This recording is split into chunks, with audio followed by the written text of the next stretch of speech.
Good afternoon or evening or morning, whatever time of the day it is. We're about to read the book Last Stop on Market Street by Matt de la Pena. And the illustrations are by Christian Robinson. Okay, and we have another book on our YouTube page by this same author. Last Stop on Market Street. So if you have this book in your hand, you can follow along with us, okay? Especially if you're just learning to read, you can follow along, follow the words as I read, and you can also try to pronounce some of the words. You can try to sound them out. So this is for Luna and her two grandmas, Ronnie and Grace, and this is for Nana.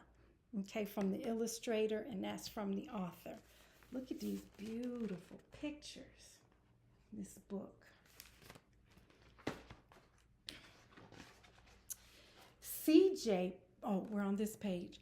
CJ pushed through the church door, skipped down the steps.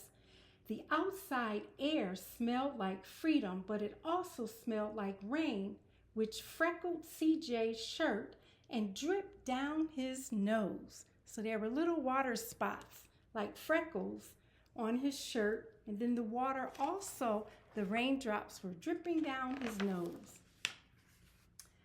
He ducked under his Nana's umbrella, saying, "How come we gotta wait for the bus in all this wet?" "Trees get thirsty too," his Nana told him. "Don't you see that big one drinking through a straw?" CJ looked for a long time, but never saw a straw. Grandma has a sense of humor, I see.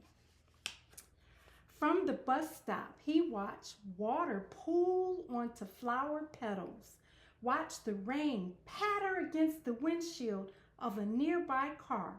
His friend Kobe climbed in, gave CJ a wave, and drove off with his dad. "Nana, how come we don't got a car?" See them at the bus stop? He's waving to his friend. "Boy, what do we need a car for? We got a bus that breathes fire, and old Mr. Dennis, who always has a trick for you." The bus creaked to a stop in front of them. It sighed and sagged, and the doors swung open.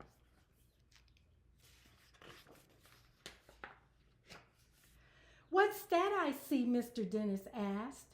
He pulled a coin from behind CJ's ear, placed it in his palm. Nana laughed her deep laugh and pushed CJ along. They sat right up front. The man across the way was tuning a guitar. An old woman with curlers had butterflies in a jar.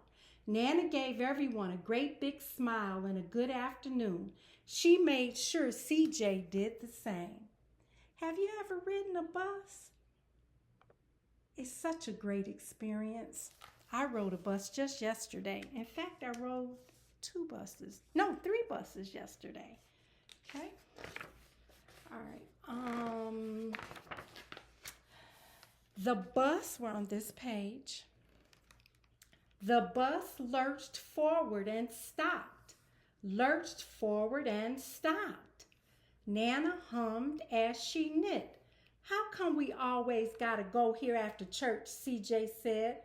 "Miguel and Kobe never have to go nowhere." "I feel sorry for those boys," she told him. "They'll never get a chance to meet Bobo or the sunglass man. And I hear Trixie got herself a brand new hat." CJ stared out the window, feeling sorry for himself. He watched cars zip by on either side. He watched a group of boys hop curbs on bikes. Wow, we call that doing wheelies. Okay, they were doing wheelies with their bikes. Okay, when they were popping those curbs and stuff. Not that I recommend you do that. I don't suggest, because that's dangerous. Okay, a man climbed aboard with a spotted dog. CJ gave up his seat. one that man can't see. Boy, what do you know about seeing? Nana told him. Some people watch the world with their ears. Now that's true. Okay. That's a fact. Their noses too, the man said, sniffing at the air. That's a mighty fine perfume you're wearing today, ma'am. Nana squeezed the man's hand and laughed her deep laugh.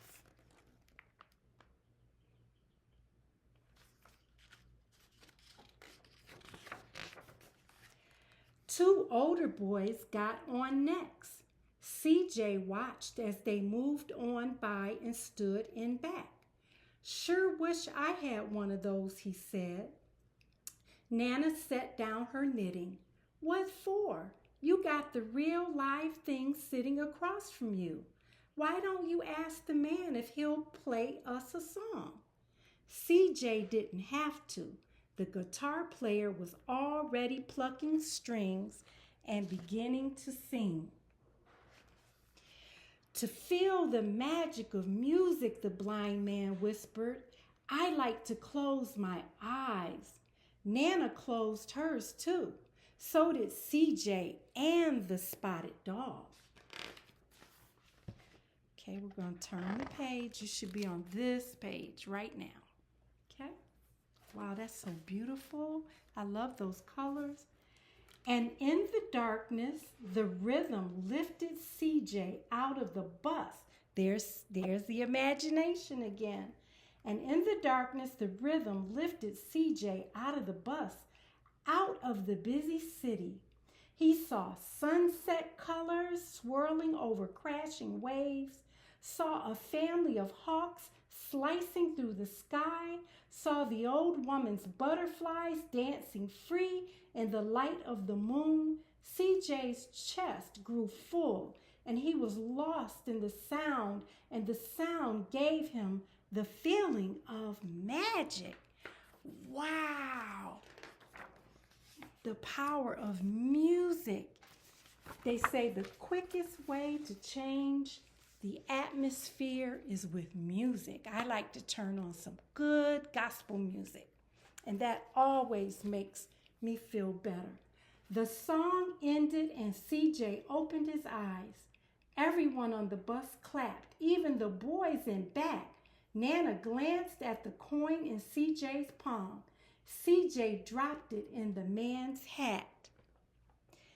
You know, sounds almost like the music helped them to meditate. Seems like everyone on the bus was meditating or breathing. You know how we practice our breathing? Okay, last stop on Market Street, Mr. Dennis, the bus driver, called, or Mr. Dennis called. CJ looked around as he stepped off the bus. We're on this page.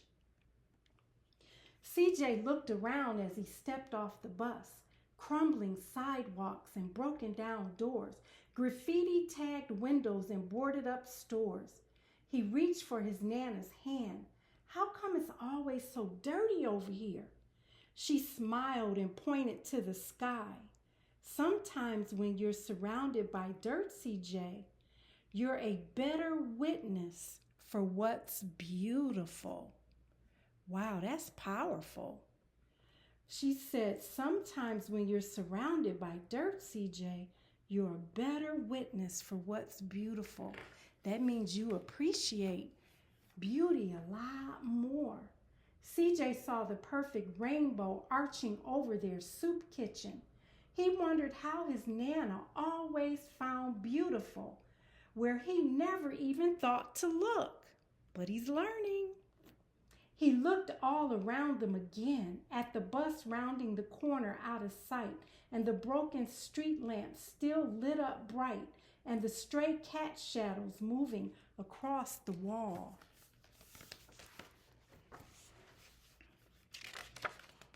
Don't forget, let your fingers move with the words, okay? He thought his Nana might laugh, her deep laugh, but she didn't. She patted him on the head and told him, me too, CJ. Now come on. Okay, they're at the soup kitchen to get their dinner. or their lunch. So even with all of that, he's still finding joy. So let's read these last couple sentences here. When he spotted their familiar faces in the window, I'm just going to read these last few again. He looked all around them again at the bus rounding the corner out of sight and the broken street lamp still lit up bright and the stray cat shadows moving across the wall.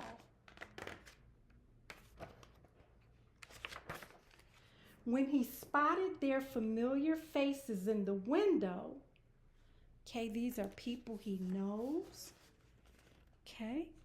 He saw them in the window and he said, I'm glad we came. And then Grandma said, oh, he thought his Nana might laugh, her deep laugh, but she didn't. She patted him on the head and told him, me too, CJ.